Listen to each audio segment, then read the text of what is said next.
Bom dia, boa tarde, boa noite. Vamos revisar aqui a lei de legislação extravagante, a lei de organizações criminosas, lei 2.850 de 2013. Vamos começar. De acordo com a lei 2.850 de 2013, a infiltração de agentes de polícia virtuais em tarefas de investigação na internet será admitida em todos os crimes previstos na referida lei e em crimes a eles conexos, praticados por organização criminosa. Não vejo nenhum erro na questão. Questão correta, vamos ao gabarito. Correto. Vamos ler aqui o caput. Será admitida a ação de agentes de polícia infiltrados virtuais, obedecidos os requisitos do caput do artigo 10, na internet, com o fim de investigar os crimes previstos nesta lei e a eles conexos, praticados por organização criminosa, desde que demonstrada a necessidade, e indicados o alcance das tarefas dos policiais, os nomes ou apelido das pessoas investigadas e, quando possível, os dados de conexão cadastrais que permitam a identificação. Aí aqui no parágrafo 1º, inciso 1, temos o conceito, do que são dados de conexão. Inciso 2, o que são dados cadastrais, conceito. Aí nós vamos ler aqui, vamos ler aqui o parágrafo 2º, 3º e 4º. Esse quarto aqui, cai bastante em prova. Parágrafo 2º. Na hipótese de representação do delegado de polícia ou juiz competente antes de decidir, ouvirá o Ministério Público, isso que cai muito em prova. Será admitida a infiltração se houver indícios de infração penal de que trata o parágrafo 1º desta lei e se as provas não puderem ser produzidas por outros meios disponíveis. A infração penal de que trata o artigo 1º dessa lei é aquela que é punida no mínimo com reclusão.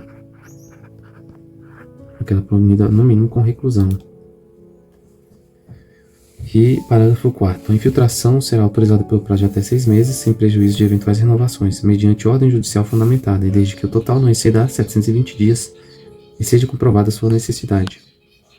Aí aqui embaixo, tem uma questãozinha aqui do ano de 2023, da banca Sembrasp, do Tribunal de Justiça de Santa Catarina. De acordo com a Lei 2.850 de 2003, a infiltração de agentes de polícia virtuais em tarefas de investigação na internet será admitida, aqui a questão correta, gabarito C, em todos os crimes previstos na referida lei e em crimes a eles conexos praticados por organização criminosa. Próxima questão.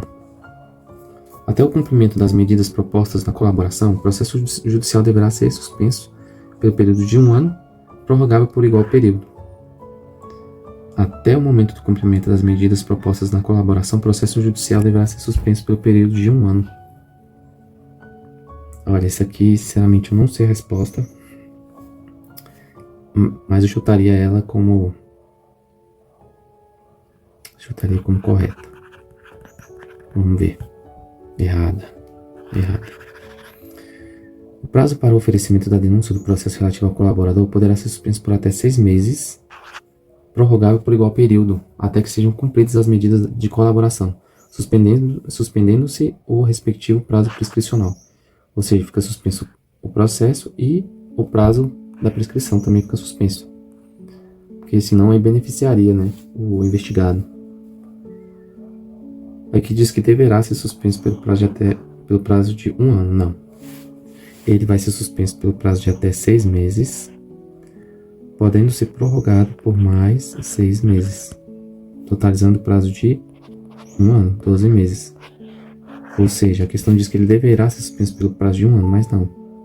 Ele poderá ser suspenso pelo prazo de até 6 meses, sendo prorrogável por mais 6 meses, ou seja, por igual período.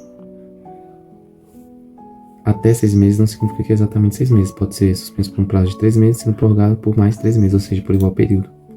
Até que sejam cumpridas as medidas de colaboração, suspendendo seu respectivo prazo prescricional. Vamos ler aqui os demais parágrafos desse artigo. Essa informação da resposta está aqui no parágrafo 3º. Vamos ler aqui o parágrafo 1º, 2º e 4º A. Em qualquer caso, a concessão do benefício levará em conta a personalidade do colaborador, a natureza, circunstâncias, gravidade e a repercussão social do fato criminoso e a eficácia da colaboração. Parágrafo 2º.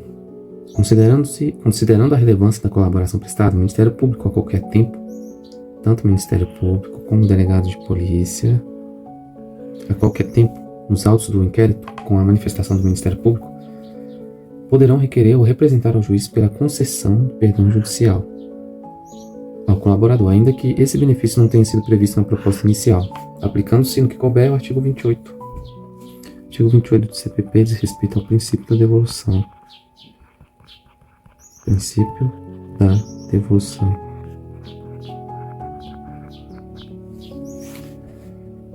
Parágrafo 3º. O prazo para o oferecimento da denúncia ou do processo relativos ao colaborador poderá ser suspenso por até 6 meses, prorrogáveis por igual período, até que sejam cumpridas as medidas de colaboração, suspendendo-se o respectivo prazo prescricional. É o tema objeto da questão. Parágrafo 4º. Nas mesmas hipóteses do caput deste artigo, o Ministério Público poderá deixar de oferecer a denúncia se a proposta do acordo de colaboração referir-se à infração cuja existência não tenha prévio conhecimento e o colaborador, cuja existência não tenha prévio conhecimento e o colaborador não for o líder da organização, for o primeiro a prestar a efetiva colaboração nos termos desse artigo. Parágrafo 4º. Considera-se existente o conhecimento prévio da infração quando o MP ou a autoridade policial competente tenha instaurado inquérito ou procedimento investigatório para a apuração dos fatos, ou seja, até antes da instauração do inquérito policial, aquele que não for o líder da organização criminosa e for o primeiro a prestar efetiva colaboração, ele poderá ter a sua pena extinta, porque o Ministério Público poderá deixar de oferecer a denúncia se ele for o primeiro a prestar o acordo da colaboração. Isso aqui, esse parágrafo 4º aqui, é uma exceção ao princípio da obrigatoriedade que tem o Ministério Público,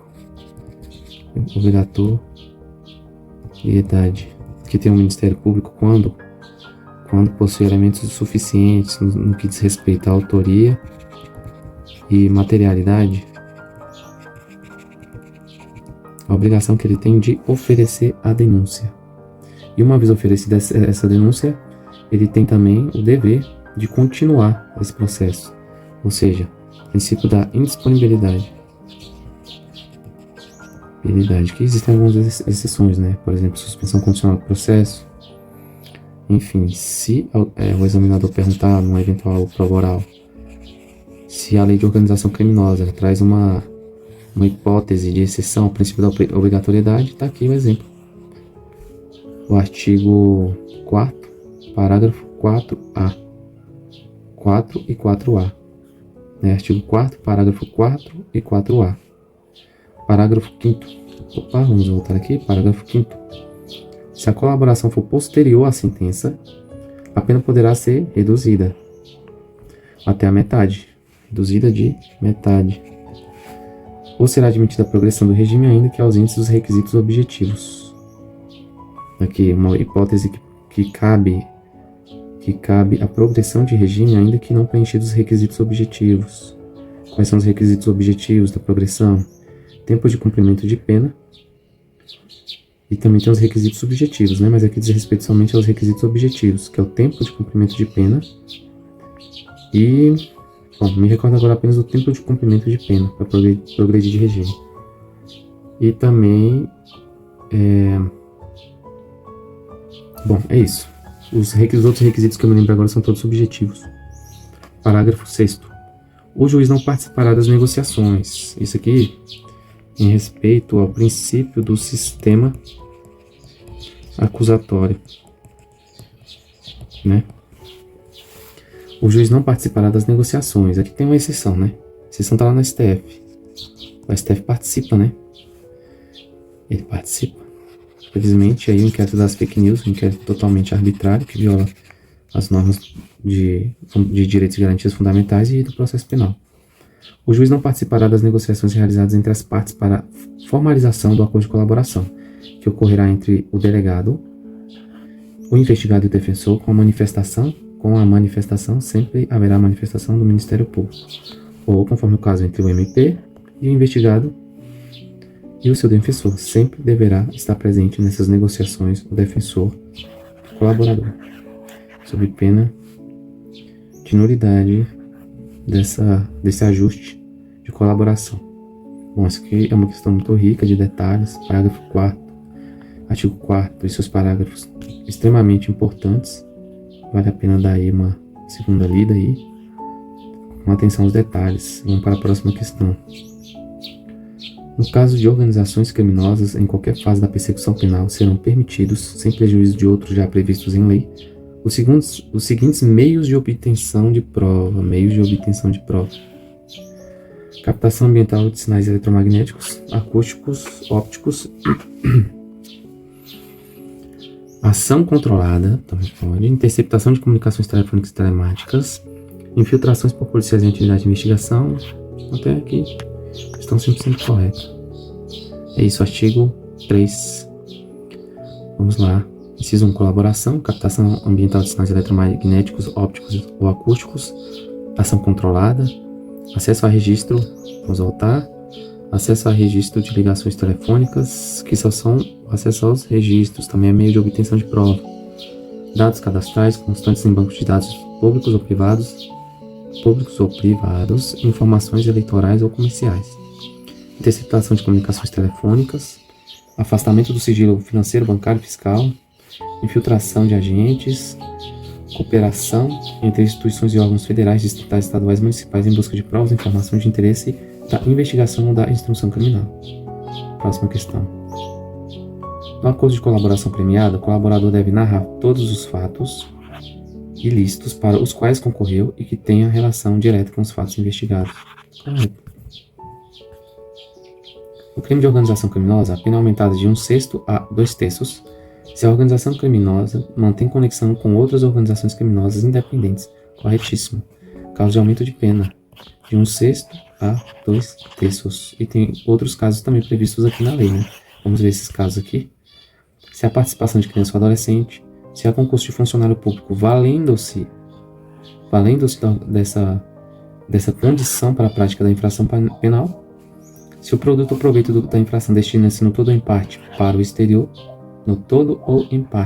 exterior, se a organização criminosa mantém conexão com outras organizações criminosas independentes, se as circunstâncias do fato evidenciarem transnacionalidade da organização. São essas as hipóteses em que poderá haver aumento de pena de 1/6 a 2/3. Próxima questão.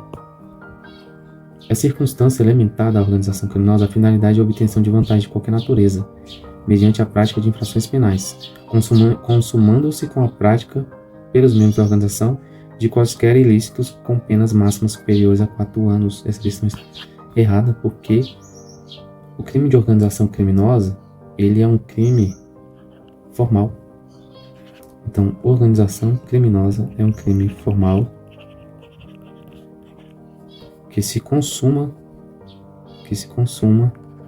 com a reunião de 3 ou mais pessoas para a prática de infrações penais cuja pena máxima seja superior a 4 anos. Vamos ver se é isso mesmo? Exatamente, a questão está errada, porque em se tratando de organização criminosa é um crime formal, de consumação antecipada ou de resultado cortado. Consuma-se o crime de organização criminosa com a simples associação de 4 ou mais pessoas. Eu queria até corrigir aqui, eu coloquei 3 ou mais. Exatamente, tem que ficar atento a esses detalhes. Organização criminosa de 4 ou mais pessoas para a prática de crimes com a pena máxima superior a 4 anos, ou de caráter transnacional, independente da efetiva prática dos crimes para os quais eles se associaram. Então, esse aqui é um crime que ele se consuma independente da prática de outro delito, independente da prática do delito para o qual essa organização criminosa se propôs a se organizar. Ou seja, é um crime que, lá no Intercrimes, a gente estuda que o crime ele possui as fases de cogitação, é uma fase interna, ele possui a fase de cogitação, preparação, execução e consumação. Essas são as fases aqui do iter criminis, ou caminho do crime. Em regra, as fases de cogitação, a cogitação jamais será punida. Nunca haverá punição na fase de cogitação.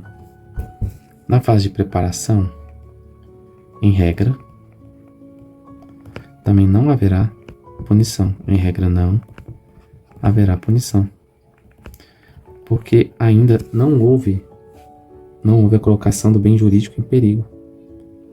Então, a fase de preparação, em regra, não haverá punição. Em algumas hipóteses, poderá haver punição na fase de preparação, e uma dessas hipóteses é o crime de organização criminosa. É a antecipação da tutela penal. Ela vai buscar um momento anterior à execução. Que é nessa fase aqui que o direito penal se interessa mais pelos crimes que são praticados. Porque é nessa fase de execução que o bem jurídico ele é posto em perigo. Ele é posto em perigo de lesão. Então, o direito penal está se antecipando. Isso aqui pode até ser, eventualmente, em tese, um exemplo de direito penal do inimigo. Teoria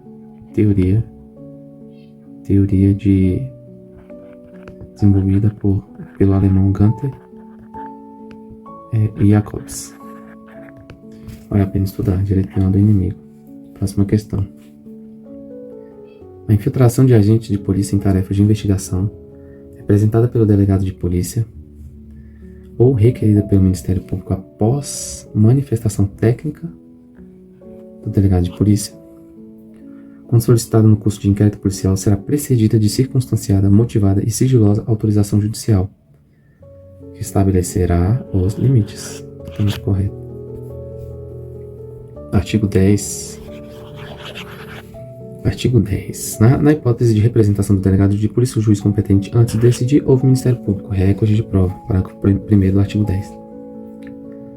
Parágrafo 2º. Será admitida a infiltração se houver indícios de infração penal de que trata o artigo 1º, se a prova não puder ser produzida por outros meios. É aquele negócio. Crime punido no mínimo com reclusão, cuja infração penal máxima seja superior a 4 anos. Parágrafo 3º. A infiltração será autorizada pelo prazo de até 6 meses, sem prejuízo de eventuais renovações, desde que comprovada sua necessidade. Aqui, na hora de comprovação de necessidade, poderá haver aquela justificativa. Esqueci agora o nome da justificativa, depois eu lembro. Parágrafo 4º. Fim do prazo previsto no parágrafo 3º, o relatório circunstanciado será apresentado ao juiz competente, que imediatamente se identificará ao Ministério Público. No curso do inquérito policial, o delegado de polícia poderá determinar aos seus agentes e ao Ministério Público, e o Ministério Público poderá requisitar, a qualquer tempo, o relatório da atividade da infiltração. É isso aí. Vamos para a próxima questão. O descumprimento de colaboração premiada não justifica por si só prisão preventiva. Questão correta. Não se pode decretar prisão preventiva do acusado pelo simples fato de ele ter descumprido o acordo de colaboração premiada. Não há, sob o ponto de vista jurídico, relação direta entre a prisão preventiva e o acordo de colaboração premiada. Tampouco há previsão de que, em decorrência do descumprimento do acordo, seja estabelecida a prisão preventiva anteriormente revogada. Bom, isso aqui é o que a gente estuda, né? O STF pode tudo. Por essa razão, o descumprimento do que foi acordado não justifica. É necessário verificar, no caso concreto, a presença dos requisitos da prisão preventiva, que estão lá no artigo 312, 313 do Código de Processo Penal, não podendo o decreto prisional ter como fundamento apenas a quebra do acordo. Informativo 609 do STJ de 2017. O descumprimento do acordo de colaboração premiada ou a frustração na sua realização isoladamente não autoriza a imposição de segregação cautelar, ou seja, prisão preventiva. É preciso observar a presença dos requisitos delineados no 312 do CPP. A prisão provisória, por este motivo, somente pode ser imposta se necessária para garantir a ordem pública, ordem econômica, conveniência da instrução criminal ou assegurar a aplicação da lei penal. Próxima questão. O juiz poderá, a requerimento das partes, conceder o perdão judicial, reduzir em até 2/3 a pena privativa de liberdade ou substituí-la por pena restritiva de direitos daquele que tenha colaborado efetiva e voluntariamente com a investigação e com o processo criminal, desde que dessa colaboração advenha um ou mais dos resultados entre eles. Então, esses resultados, lá previsto na lei, são alternativos, não são cumulativos. A identificação dos demais coautores e partícipes da organização criminosa e das infrações penais por eles praticados. Não vejo nenhum erro na questão absolutamente correta. Vamos ver o gabarito. Correta. Parágrafo inciso 1 do artigo 4º. Aí vocês quiserem pausar para ler, quiser pausar aqui embaixo também. E vamos para a próxima questão. O juiz poderá, a requerimento das partes, conceder o perdão judicial e reduzir em até 2/3 da pena privativa de liberdade ou substituí-la por restritiva de direito daquele que tenha colaborado efetiva e voluntariamente com a investigação com o processo criminal, desde que dessa colaboração advenha a prevenção de infrações penais decorrentes das infrações da organização, também é um dos requisitos. Esse aqui é o que o Kleber Masson chama de... Nossa, me fugiu a mente agora. Deixa eu ver se eu lembro aqui. O Kleber Masson diz que isso é um nexo causal de não... É um nexo causal de impedimento. Nexo causal de impedimento. Vamos ver se é isso mesmo? Não tem nada aqui, mas é isso mesmo. Nexo causal de evitabilidade. Um nexo causal de impedimento. Próxima questão. No crime de organização criminosa, a pena é aumentada de 1/6 a 2/3 se há participação de criança ou adolescente. É uma das causas de aumento de pena. É isso. A gente vai ver essas hipóteses, né? Essas são 5 hipóteses. Se quiser dar uma lida, é só pausar e ler. Próxima questão.